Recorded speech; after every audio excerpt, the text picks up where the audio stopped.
সুকান্ত সামনে দিলীপের জন্য স্লোগান। খড়গপুরে দলের অনুষ্ঠানে একই মঞ্চে সুকান্ত মজুমদার এবং দিলীপ ঘোষ। দিলীপ ঘোষকে রাজ্য সভাপতি চেয়ে স্লোগান দলেরই একাংশের।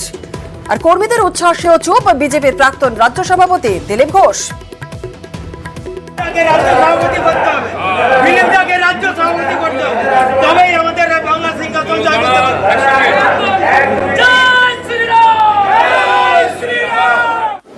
বাংলার সিংহাসন যদি চাই দিলীপ দাকে রাজ্য সভাপতি করতে হবে, তবেই বাংলার সিংহাসন পাবে, নাহলে কারো ক্ষমতা নেই। বাংলায় কি ছিল? বাংলায় বিজেপি বলে কিছু ছিল? কিছুই ছিল না।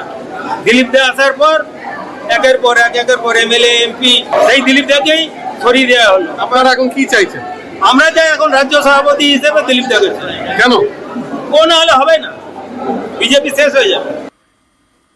দিলীপদাকে সভাপতি হিসাবে চাইছে, ওটা মঞ্চে একই আওয়াজ পাচ্ছে, কি বলছেন? দেখুন, ভারতীয় জনতা পার্টিতে তো কর্মীদের ইমোশন থাকে, কিন্তু কর্মীদের ইমোশন দিয়ে তো সব কিছু হয় না।